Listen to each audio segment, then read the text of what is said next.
Paano mo si Lolo? Naka-ready na. Ready mo si Lolo? Si Papa hindi pa naka-ready. Ready. Magtatrabaho ka, magaganyan, hindi naliligo. Tapos hindi nagtutubrush. 2 beses na yan! Uy, hindi ko nga nagtutubrush. Ako nagtubrush kanina. Ikaw hindi. Saan kayo? Sigurado ka? Hindi ako nag-toothbrush? Sigurado yung pintuan. Binuksan, tapos naraduhin na ako pa talaga ko.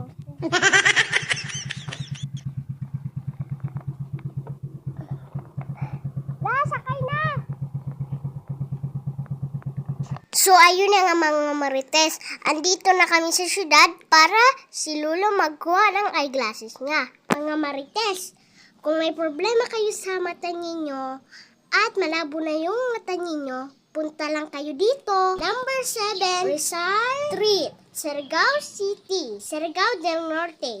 Basta marites, malapit lang to sa Jollibee. Pag hindi na ninyo to nakita, sakto kung andyan ka na kasi makakabili ka na ng eyeglasses. Dito tayo po gamay. Dito ka lang tao. Klaro na. Ayaw po kayo itanong sa tunga. So ayun na nga mga marites, nag-explain na si ma'am paano gamitin yung eyeglasses ni Lolo. Gwapo na naman si Lolo. Pag may live yan sa Facebook na marami magla-like dyan kasi piling gwapo na naman. Tapos marami na naman makakagusto sa aking Lolo. Uy, sana all! Tapos marites, nakakuha na kami ng eyeglasses ni Lolo sa ni Papa.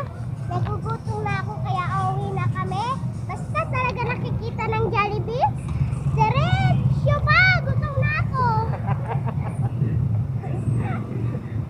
Wala mang budget tayo na pang Jollibee na. Si Lolo talaga, hindi mabiro. Niribre pa talaga kami ni Lolo. Sarap ng ice cream, ang bilis mataunaw.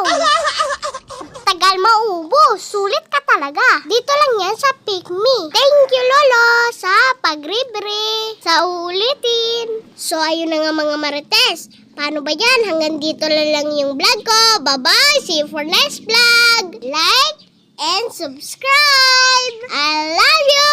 Thank you for watching.